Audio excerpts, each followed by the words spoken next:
మోడీ గారు వెన్నుపోటు పొడిచాడు ఆంధ్ర రాష్ట్ర ప్రజలకు. ప్రత్యేక హోదా ఇస్తాము అని చెప్పి 10 సంవత్సరాలు ఇస్తామని మోడీ గారు స్వయంగా మాటిచ్చి ఆంధ్ర రాష్ట్ర ప్రజలను మోసం చేశారు. అలాంటి వాళ్ళను ఎత్తి పట్టుకున్నారు ఈరోజు. అలాంటి వాళ్ళతో పొత్తులు పెట్టుకున్నారు ఈరోజు టీడీపీ అయినా జనసేన అయినా. ఇది ఎక్కడి న్యాయం అని అడుగుతున్నాం. నిన్న మోడీ గారు వచ్చారు, ఇదే విశాఖపట్నానికి వచ్చారు. ఒక్క మాటైనా మాట్లాడారా అండి? ప్రత్యేక హోదా గురించి మాట్లాడారా? లేకపోతే విభజన హక్కుల్లో ఒక్క వాగ్దానమైనా నిలబెట్టుకుంటామని చెప్పారు. ఉత్తరాంధ్ర రాయలసీమకు స్పెషల్ ఎకనామిక్ ప్యాకేజు మన హక్కు, ఒక్క మాటైనా మాట్లాడారా? కడప స్టీల్ ఫ్యాక్టరీ మన హక్కు, ఒక్క మాటైనా మాట్లాడారా? మన బిడ్డలకు ఉద్యోగాలు 2 కోట్లు ఇస్తామన్నారు సంవత్సరానికి, మన బిడ్డలకు 1 లక్ష కూడా ఇవ్వలేదు. ఒక్క మాటైనా మాట్లాడారా? విశాఖ స్టీలును కాపాడుతాము, విశాఖ స్టీలు ఆంధ్ర రాష్ట్రానికి చాలా ముఖ్యము అని ఒక్క మాటైనా, ఒక్క అష్యూరెన్స్ అయినా ఇచ్చారా? అలాంటి వాళ్ళ గురించి ఎంతో గొప్పలు చెప్తున్నారు ఈ రోజు టీడీపీ జనసేన వాళ్ళు. వైసీపీ ఏం తక్కువ తినలేదు. జగన్మోహన్ రెడ్డి గారు ఒక పక్క టీడీపీ సక్రమ సంబంధం పెట్టుకుంటే, జగన్మోహన్ రెడ్డి గారు అక్రమ సంబంధం పెట్టుకున్నారు అదే బీజేపీ పార్టీ. ఈ రోజు జగన్మోహన్ రెడ్డి గారిని ప్రశ్నిస్తున్నాం. మోడీ గారు మన రాష్ట్రానికి వచ్చారు, ఒక్క మాట ప్రత్యేక హోదా గురించి మాట్లాడలేదు, విశాఖ స్టీల్ గురించి ఒక్క మాట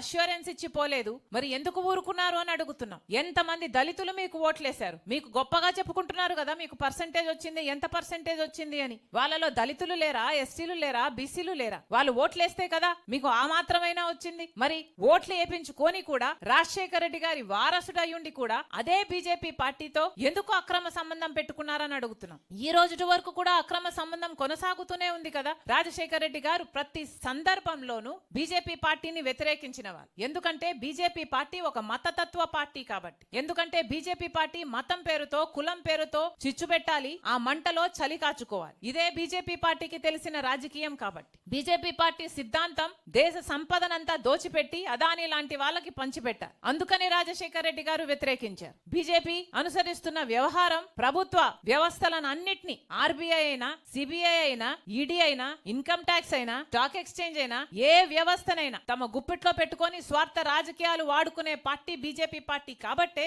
రాజశేఖర రెడ్డి గారు ఆ రోజు నుంచి వ్యతిరేకిస్తూ వచ్చారు. మరి అలాంటి రాజశేఖర రెడ్డి గారి కొడుకై ఉండి జగన్మోహన్ రెడ్డి గారు అదే బీజేపీ పార్టీకి ఎందుకు కొమ్ము కాస్తున్నారు? అదే బీజేపీ పార్టీకి ఎందుకు గులాంగిరి చేస్తున్నారు? వీళ్ళ రాజశేఖర రెడ్డి గారి వారసులు. మళ్ళీ చెప్తున్నాం, ఈ రోజు బీజేపీ పార్టీకి వ్యతిరేకంగా రాజశేఖర రెడ్డి బిడ్డలలో ఎవరైనా నించున్నారు అంటే అది నేనే, ఒక్క షర్మిలారెడ్డి మాత్రమే. మళ్ళీ చెప్తున్నాం, ఈ రోజు ఆంధ్ర రాష్ట్రంలో ఏ పార్టీ అయినా బీజేపీ పార్టీకి వ్యతిరేకంగా నించుంది అంటే అది ఒక్క కాంగ్రెస్ పార్టీ మాత్రమే. మళ్ళీ చెప్తున్నాం, ఈ దేశంలోనే బీజేపీ పార్టీని వ్యతిరేకిస్తున్న ఏకైక అలయన్స్ ఏదైనా ఉంది అంటే అది ఒక్క ఇండియా బ్లాక్ మాత్రమే. ఇదే బీజేపీ పార్టీ అధికారంలో కొనసాగితే రాజ్యాంగాన్ని మార్చే ప్రమాదం ఉంది. ఇదే బీజేపీ పార్టీ అధికారంలో కొనసాగితే రిజర్వేషన్లు రూపుమాపే ప్రమాదం ఉంది. ఇదే బీజేపీ పార్టీ అధికారంలో ఉంటే దేశ సంపదను మొత్తం అదాని లాంటి వాళ్లకు దోచిపెట్టే ప్రమాదం ఉంది. మన దేశాన్ని రక్షించుకోవాలంటే ఈరోజు కాంగ్రెస్ పార్టీ అవసరం. రాజ్యాంగాన్ని రక్షించుకోవాలి అంటే ఈరోజు కాంగ్రెస్ పార్టీ అవసరం. మహాత్మా గాంధీ, అంబేద్కర్ గారిని గౌరవించే పిలుపు. అందుకే చెప్తున్నాం, మళ్ళీ ఒకసారి డిమాండ్ చేస్తుంది కాంగ్రెస్ పార్టీ. ఇంత ఘోరంగా అంబేద్కర్ గారిని అవమానించిన బీజేపీ అయినా, అమిత్ షా అయినా క్షమాపణలు చెప్పాలి. అమిత్ షా గారు రాజీనామా చేయాలని, రాజీనామా చేయకపోతే మోడీ గారు ఆయన మంత్రివర్గం నుంచి తొలగించాలని డిమాండ్ చేస్తుంది కాంగ్రెస్ పార్టీ.